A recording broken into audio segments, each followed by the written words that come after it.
किस तरह के फ्रॉड्स आजकल ट्रेंड कर रहे हैं मार्केट में। मेरे पास एक केस आया था रिसेंट में जिसमें लड़की अपनी ऑस्ट्रेलिया स्टडी वीजा की एप्लीकेशन लगा रही थी। शी वाज अनमैरिड बट उसका अपना ही कोई रिलेटिव किसी नॉन कंपनी में काम कर रहा था, तो उसने क्या करा, उस लड़के का फेक मैरिज सर्टिफिकेट बनवाया। बाप रे। लड़के वालों से चार्ज करे थी 26 लाख रुपए।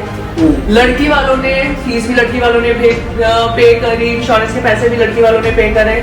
जिस टाइम के ऊपर लड़की का वीजा आया उसको बोल दिया जी भाई हमने तेरे फाइल में तेरा स्पाउस दिखाया, तो अगर एयरपोर्ट के ऊपर से क्वेश्चन पूछे तो ये तेरे स्पाउस की डिटेल है, तो बता दी मेरा हस्बैंड ये काम कर रहा है, और देखो मिलेगा भी तेरा घर वाला काम का एयरपोर्ट। बाप रे। चलो हो गया, किसी न किसी बच्चे के साथ फ्रॉड हो गया, किसी पेरेंट के साथ हो गया, किसी को जाना है तो कपल के साथ फ्रॉड हो गया। बट क्या इमिग्रेशन गुरुज की बात करें तो क्या ये एक सेवियर की तरह काम करता है, हेल्प करता है? बिल्कुल। देखो अगर आप ना किसी कंसल्टेंट के ऑफिस में जाते हो, they have a very set pattern, वो एक फॉर्मा निकालेंगे, आपको बता देंगे दीज आर द पॉइंटर्स, तो आपको इसके हिसाब से सारा कुछ जो है वो करना पड़ता है।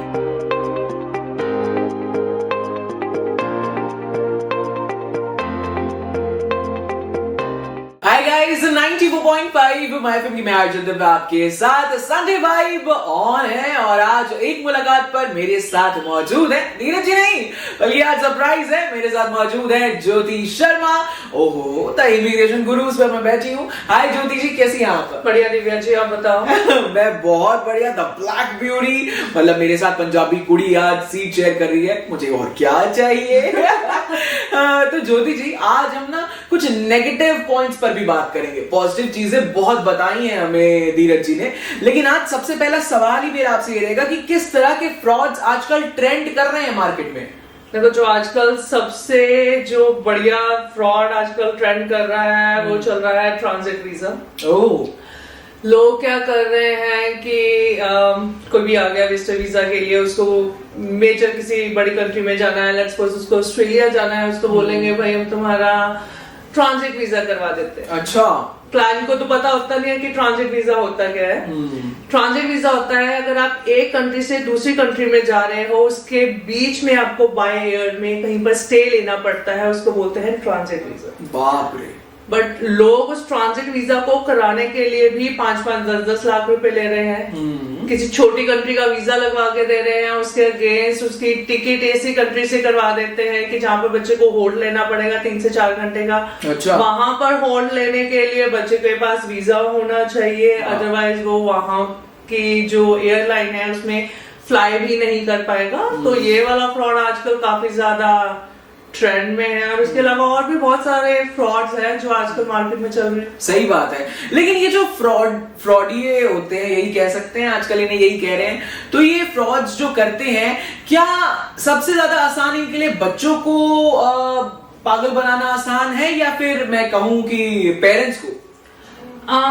दोनों को, क्योंकि मेजॉरिटी ऑफ द टाइम जो पर्सन्स रहते हैं उनके लिए ये होता है जी हमें बाहर भेज दो, ये रहा हमारा पासपोर्ट, जैसे मर्जी भेज दो, वो आपकी जिम्मेदारी है। तो जब आपने किसी कंसल्टेंट को बोला ना कि लो जी बाहर भेज दो, तो वही ठीक है, फिर उसको लगता है जी आज तो मुर्गा फंस गया। सही बात है, सही बात है, और इन्हीं चीजों से तो बचना होता है। लेकिन अगर डिपेंडेंट्स की बात करें, जो साथ में जाते हैं, कोई भी अगर जा रहा है फॉरेन कंट्रीज जा रहा है, वो अपने साथ एक डिपेंडेंट लेके जाना चाहता है, तो उसके लिए एक्स्ट्रा चार्जेस कुछ लोग ले लेते हैं, ये सही है? मेजॉरिटी ऑफ द केसेस में लोग बहुत अच्छा नंबर जो है वो चार्ज करते हैं। सपोज कि हमारे पास रिसेंट में एक केस आया था, मैं ना कंसल्टेंट का नाम भी डिस्क्लोज नहीं करूंगी, बच्चे का नाम भी नहीं।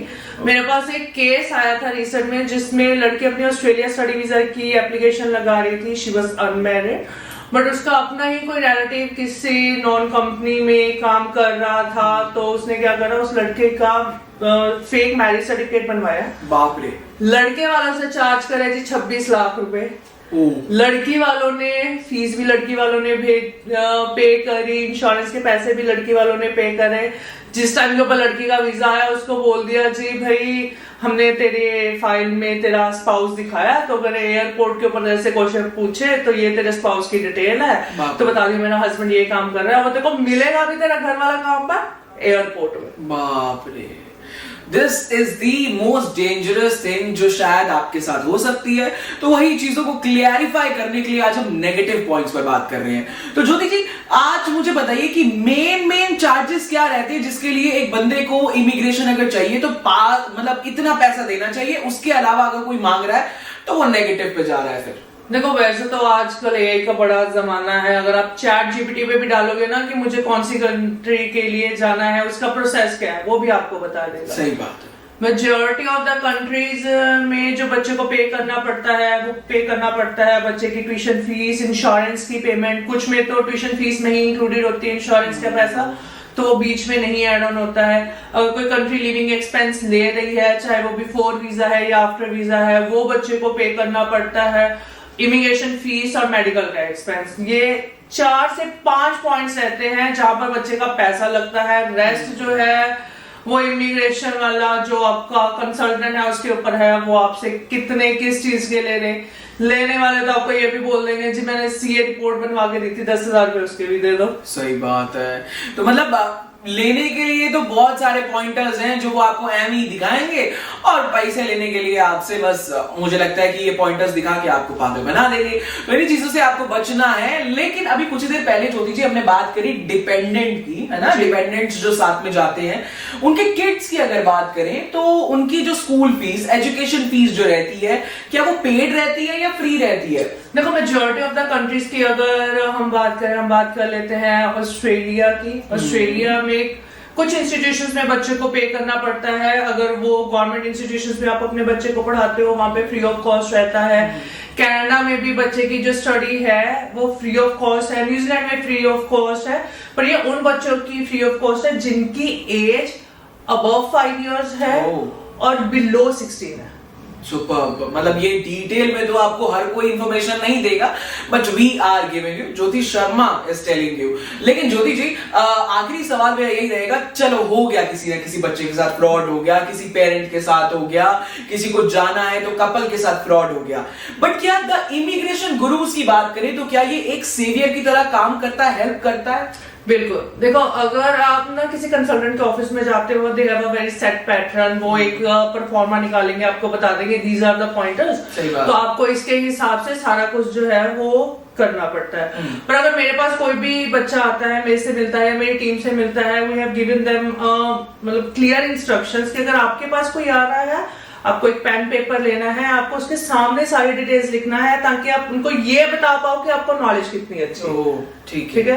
अगर सेट परफॉर्मा निकाल के आपने उनको दे दिया, दैट मीन्स कि वही है, वो कंपनी का एक रूल सा सेट है, भाई इसको पैकेज बेचना है, इसको ये करना है, वो कर रहा है। पर अगर मान लो किसी क्लाइंट के साथ किसी तरह का फ्रॉड हो गया और वो हमारे पास आता है, लेट्स सपोज जैसे मैंने वो मैरिज वाला केस की आपके साथ बात करी, तो हमने उस केसेस में बच्चों को गाइडेंस भी दी है कि ठीक है आपका ऑस्ट्रेलिया इमिग्रेशन में ऐसा हो गया, बट आपके पास अदर कंट्रीज है जहां पर हम जस्टिफिकेशन देके इमिग्रेशन को आपका वीजा लेके दे सकते हैं। मुझे इस इंडस्ट्री में 11 साल हो गए हैं और 11 साल में हमने उन बच्चों के भी वीजा लगाए हैं जिनके ऑलरेडी किसी अदर कंसल्टेंट्स ने बैन लगवा दिया। बाप रे।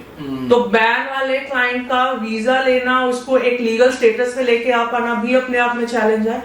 तो हम हर तरह की सर्विसेज लेते हैं, आप आओ तो सही, एक बार पूछो तो सही कि हाँ हमारी ये डाउट है, हमें क्लैरिटी दो क्या करना। सो इसका मतलब क्लियर है कि द इमिग्रेशन गुरुज एक सर्वाइवर की तरह काम करता है।